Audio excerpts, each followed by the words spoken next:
Bienvenidos a una nueva edición de la guía para en esta ocasión con su amigo Nes en la sección Psicología con Nes, trayendo un video muy interesante en el cual, como ven en el título del video, con mis conocimientos profesionales en psicología, describiré los perfiles psicológicos de los psicópatas más famosos del cine, de las mejores películas de la historia. Si les gusta este video, traeré más partes con otros psicópatas muy famosos. El día de hoy analizaré a Norman Bates de Psicosis, Patrick Bateman de American Psycho, Anton Chigurh de No Country for Old Men y Hannibal Lecter de The Silence of the Lambs. Así que no te despegues de la guía estos días porque estamos en la semana del terror. También los invito a que se pasen por mi Instagram llamado Psicólogo Nes, donde estoy constantemente subiendo contenido de psicología. Recuerden que si no conocen la historia de cada uno de estos personajes o no han visto sus respectivas películas, esto puede contener spoilers para ti. Sin más que agregar, comencemos. Norman Bates.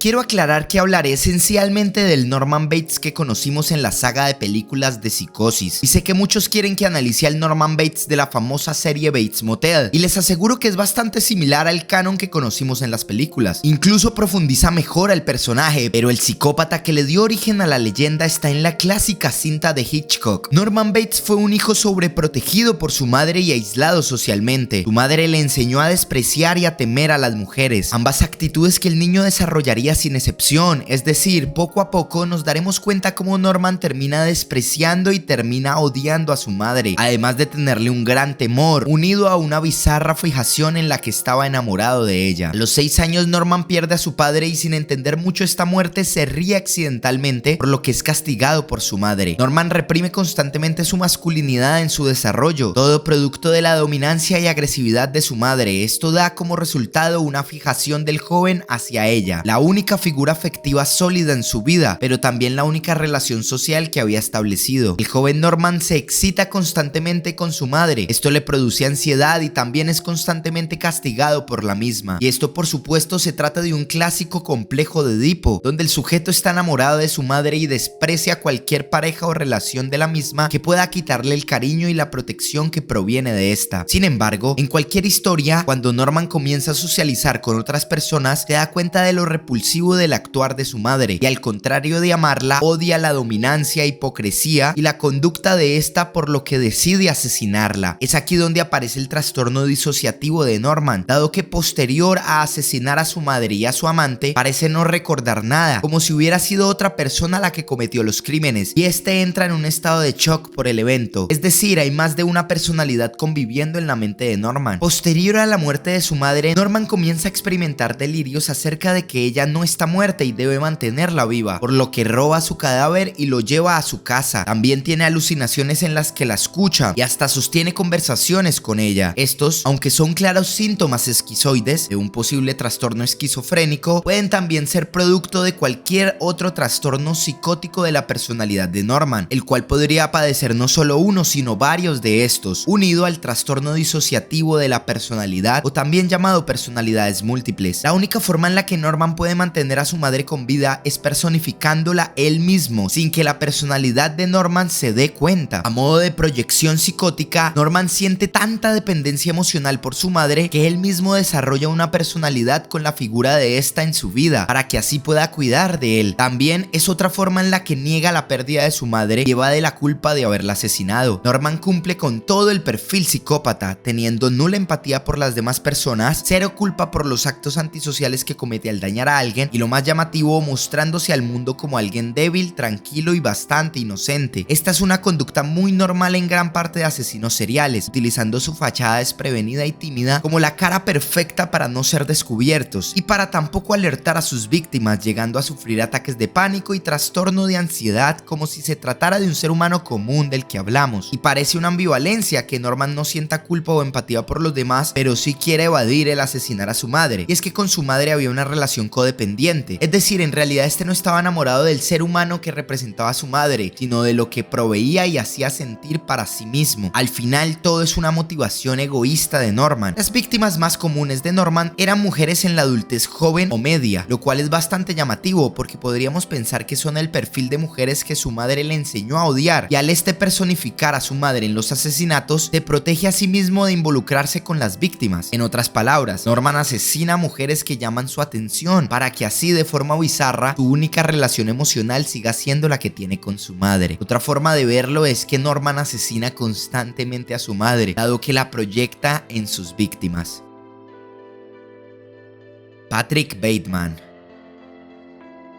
Patrick Bateman, de la película American Psycho, que si aún no ves, en serio recomiendo que la veas, es la historia de la vida de un típico yuppie en la Norteamérica de los 80, con una interpretación muy acertada de Christian Bale. Patrick es un tipo con un trastorno narcisista de la personalidad bastante desarrollado, el cual es un trastorno mental en el que las personas tienen un sentido desmesurado de su propia importancia, una necesidad profunda de atención excesiva y admiración, tienen relaciones conflictivas y una carencia de empatía por todos los demás. Sin embargo, detrás de esta máscara de seguridad extrema hay una autoestima frágil que es vulnerable a la crítica más leve. Y esto es bastante representativo porque detrás de esa cara cínica y de un ego bastante inflado, Patrick tiene una identidad en crisis, en donde este, por ejemplo, primero nombra su lugar de vivienda y posteriormente su nombre, y en donde no puede reconocer a ninguna persona a su alrededor, sino solo por la ropa que lleva o los lugares que frecuenta. Es decir, en realidad Patrick es un tipo inseguro que intenta lidiar su falta de afirmación en la forma excéntrica y excesiva con la que vive, unido a la alabanza que hace de su propio ser. Cuando una persona representa una amenaza para esta falsa identidad de Patrick, él intentará asesinarla para así poder seguir viviendo en su propia mentira. Patrick es un depravado sexual, teniendo parafilias sádicas y sadomasoquistas, y al ser un megalómano maníaco está solo enamorado de sí mismo, no siente empatía por nadie más, fijándose solo en él, por ejemplo, mientras tiene sexo, en vez de complacerse por la presencia de su pareja. También nos muestra la búsqueda constante de atención que tiene, por ejemplo, al hablar de sus gustos antes de asesinar a sus víctimas. Es decir, que de alguna forma él intenta buscar afirmación en sus víctimas antes de acabar con ellas, todo con el fin de seguir inflando un ego que esconde sus grandes problemas. Hasta su forma de asesinar es una caricatura de lo que este cree que es un asesino serial, dado que copia, por ejemplo, la motosierra de Leatherface del que vemos estaba viendo su película. Al final, todo lo que busca Patrick es atención, y aunque este sí padecía fuertes alucinaciones y todos piensen que todo se trataba de un sueño en la mente de Patrick, en realidad este sí es un asesino, pero los demás a su alrededor no quieren verlo porque en realidad en su medio nadie está preocupado por las demás personas, solo pueden pensar en sí mismos. Y Patrick es el ejemplo de llevar este estilo de vida narcisista y megalómano a un extremo más elevado. Como es joven, hermoso y rico, no tiene que sufrir las consecuencias de sus actos, pero este quiere hacerlo para llamar la atención al mundo. Esto también podemos analizarlo como una forma inconsciente en la que Patrick reconoce odiarse a sí mismo y a su estilo de vida, dado que él asesina a todos aquellos que le recuerdan su propia vida, solo que mejor ejecutada, a estos y a mujeres indefensas, lo que muestra una posición machista y dominante que lo que intenta es reforzar una pobre identidad insegura con falta de masculinidad.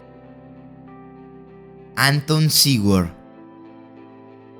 Anton Chigurh, villano de la novela y adaptación cinematográfica No Country for Old Men, es ni más ni menos que una personificación buena y definitiva de la psicopatía, el caos o las tendencias antisociales, y en mi opinión profesional, la mejor interpretación de un psicópata de ficción que he visto en la historia del cine. Si aún no ven esta cinta, en serio se pierden de mucho, deben ir a verla. Anton es sádico, de sangre fría y poco comprensivo, ya que disfruta matando personas con la razón de que también es un ser sin emociones y de tendencias antisociales. Su característica más conocida es que es bastante despiadado, mata sin remordimientos ni deudas, pero siempre por deliberación. A juzgar por su inclinación asesina, parece que guarda bastante odio hacia las personas ancianas, a quienes asesina por placer, como si estos representaran una figura paterna bastante traumática para él. Chigurh es descrito como un mal imparable y despiadado, y como un hombre que tiene su propia moral, aunque es retorcida, lo cual es bastante lógico en los psicópatas, quienes creen estar constantemente haciendo lo correcto para ellos mismos. Si bien no está matando al azar o sin ningún propósito, sus razones a veces pueden ser abstractas. Se ve a sí mismo como una especie de mano del destino y como un instrumento especial que exige lo que se supone que sucederá sobre aquellos a los que considera responsables. Y esto es bastante llamativo, dado que el psicópata no se ve a sí mismo como un problema ni un villano, sino más bien responsabiliza a sus víctimas de su actuar, y él es simplemente un hombre con un objetivo objetivo preciso, y esto lo cumple muy bien SeaWorld. Les da a las diversas víctimas que encuentra una gran oportunidad de sobrevivir haciendo tratos, ya sea personalmente o más bien a su manera favorita, lanzando una moneda. Como siempre dice, ¿qué es lo máximo que pierdes en un lanzamiento de moneda? Es decir, que de forma sarcástica Anton se burla de la vida misma y reduce por completo la importancia de los demás seres humanos a su alrededor, reduciéndolos, como vemos, a un simple juego de azar, siendo este de forma bastante megalomana el ente rector que puso el destino para cumplir dicha labor. Anton perdona muy pocas vidas que conoce en la cinta, y su arma favorita es la pistola de perno cautivo, la que se utiliza para asesinar vacas, y esto nos habla mucho acerca de su personalidad, dado que esto representa que literalmente Anton ve a sus víctimas como ganado, ve a las demás personas que asesina como pobres animales inocentes e indefensos ante la mano de su dueño, el cual sería él mismo.